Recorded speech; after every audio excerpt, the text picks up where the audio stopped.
Hello, this is Andrew Reimel, and this is for poets on how to self-publish on a shoestring. Uh, I have had extensive experience in the printing field. I worked for the Girl Scouts of Mid-America Council for 9 years, even through their change into the new name that they have now. So I have a wide variety of experience printing, photocopying, using a risograph, collating, and making booklets. So I was just going to show you a very simple process by which, as a poet, you can self-publish. Now, you might be saying self-publishing, isn't that kind of a strange thing for a poet to do? A poet's supposed to turn their poems into other magazines or publishing houses and have them published. I want to tell you that Emily Dickinson was a self-publishing poet. She created collections of her own poetry and put them in books. That's one reason why after her death, they had so many of her poems. She already had printed them and had used a bookmaking process to collect them. So several of the poets of the 60s also were self-publishers, either on broadsides, which is like one piece of paper in which they would publish their poems. And today, with the self-publishing movement of the zines, that was really very, we would say, very big in the 80s and 90s. Even today, there's zine publishing where people will self-publish using a photocopier, and very inexpensively. So. Very basically, I have 9 years of experience in printing, and I'm going to show you how to make a very simple zine poetry publication. First thing you got to do on this is do your research. There's several books out there on how you can create a zine. This is probably the best one for doing that. It shows you all kinds of different folds. It even has the single sheet zine, which I'm going to show you how to do in here. This practically tells you everything that you possibly would need to know. That's a good book to read. This book is on Guerrilla Art Kit. Shows you how to make stickers and do like a guerrilla type of arts out of very simple materials and processes. Very basically, you can use a lot of the processes in here to really affect your overall zine. Now, out there in the world, there are books that will not show you how to make zines, but they're about zines. This one is about all of the different zines of the 80s. Almost all of these zines are no longer publishing, but if you wanted to look back in certain subgenres and see what was being created at the time, this gives you a really fascinating outlook. And if you can get to a zine library that has zines from like the 80s, you can further your research, but this tells you almost everything what the scene was in the 80s. This one is more an academic book, so this tells you academically why we have zines, what their political or social political bent are. So if you're an intellectual and you want to know everything that you possibly know about like the histories of zines, this book will tell you everything about that, but will not tell you how to make a zine. So those two books are probably not what you want. These two books are probably what you want if you just want to make a basic zine. So basically, we start with a piece of paper. This is 8.5 by 11. You have different size of paper. Usually they are marked by metric paper is like marked with letters saying what the size is. This is a standard 8.5 by 11 sheet. So this is what you start out with. Notice both sides, feel like a magician here. Both sides of these are blank, correct? So basically you're going to start with your first fold. Now, one tool that might help you to do this is a folding bone. In the old days, these bones were made out of whale bone. Today, we don't kill our whale friends. This is plastic. So it's called a folding bone, and it allows you to easily fold much better than your fingers can. You can really fold the paper really well with it. So basically, there are two folds that you're going to have to learn. This first fold is called the hamburger fold. Very basically like a hamburger.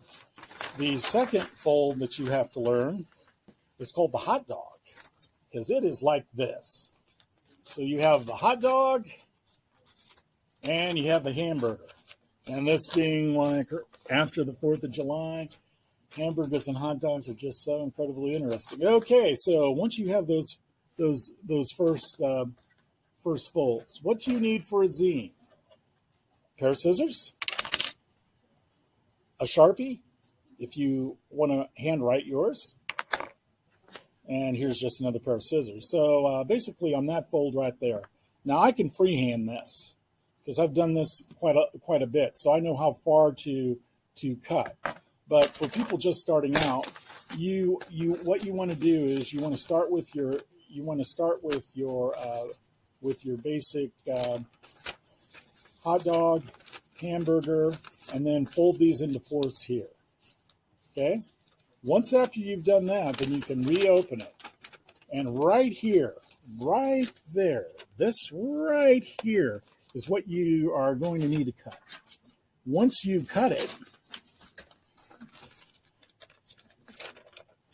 you end up with something like this. Now, this reminds me in school when I used to make paper puppets. Now, this was one reason why many of the time I was sitting outside the class or at the corner of the class, because I always like to do things like that. But anyway, so if you have your cut's going to look like this. So you're starting with a piece of paper like this, piece of paper like that. You will, on your hamburger cut right here, you cut the first cell of this. So if you need to fold it into fourths so it's easier for you to cut. Some people use an X-Acto knife or utility knife, but that would entail more equipment. You really should have a cutting pad if you do that. You don't need one. You just basically have like your pair of scissors. Go ahead and cut. Once you have something like this, then your publication is almost ready to be done. The next thing you do is you push the one side here. You take this, this, and this, and this, and then fold it over, making sure that you either use your finger or your folding bone.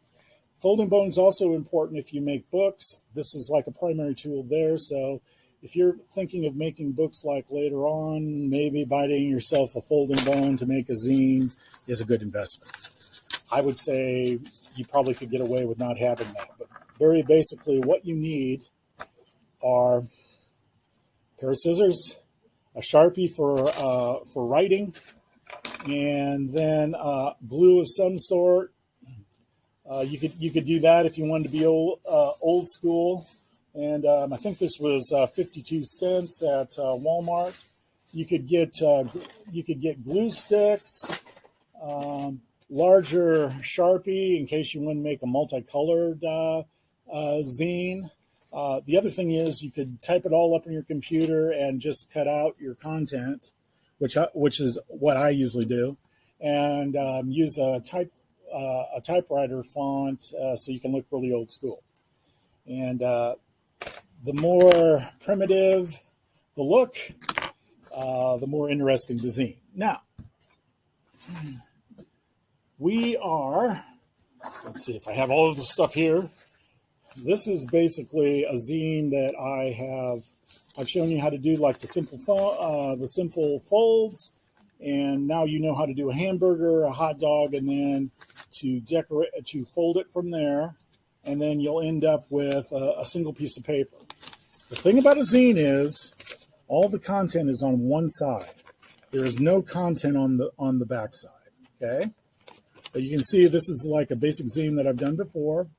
It's all like ready to go. I put in my content, so it's ready to like fold up. So I fold it up. You can look basically at my layout, and I've even numbered the pages. This is the front cover. Okay, this is 7, 6, 5, and then over here is 1, 2, 3, 4. So those are your pages. So when you're creating your layout, you know how exactly to start. So you take you take your glue and your scissors and your craft and your knife, and you can like buy them at Kmart. If you were buying it at Kmart, it's going to cost you $10 to buy the scissors, the glue, and the script dough. If you go to the dollar store, each one of those items is $1.25, so you're going to easily get away with almost $6. And the name brands at the dollar store, you're not going to have necessarily the name brands. You're going to have whatever the dollar store's brands are, and you're saving money. So for like $5, you would have your scissors, your glue, your script dough, and that's all you would need. And then your sheet of paper, which is almost ubiquitous, that you can get like anywhere. So now you've done your research. You know how to. You looked up in the book and you follow through, because there are several different ways of like folding it, and according to like procedure, where you can end up with this book. And the books on zines, they can decide that they want to see a certain like format. Anyway, so that's done. So you've seen my basic zine, and this zine is all about me. It's 7 poems about things that you should know about me as like a poet. And I really like simple, minimalistic like poems, like haikus, very simple, small poems. So I would choose images to go with that. So once after you have glued all of your content and photographs into your layout, which I've shown you, then with all that down, here's what's going to go down. You're going to need a photocopier. Once you have this, you are going to make the copy. And remember, there is nothing on the back. Once this is folded, looking at it, there is not going to be any blank. It is all on the other side. The blank is all on the other side. Okay? So once you photocopy this, you want to make 10, 15, 25 copies. You want to hand out copies to your friends. One thing that you can possibly do is you can like sell this on Etsy. There's a lot of zine creators on Etsy that are selling their booklets for like $50 to $1. Some of them follow this format. Some use more elaborate formats. The only problem with elaborate formats is you either need a print shop or you need like more equipment, and the equipment starts going up in price. This one, very basically, for either $5 to $10, you can do it yourself. So you can seek out a photocopier to do this, or there's other like alternative process. There's something called a hectograph.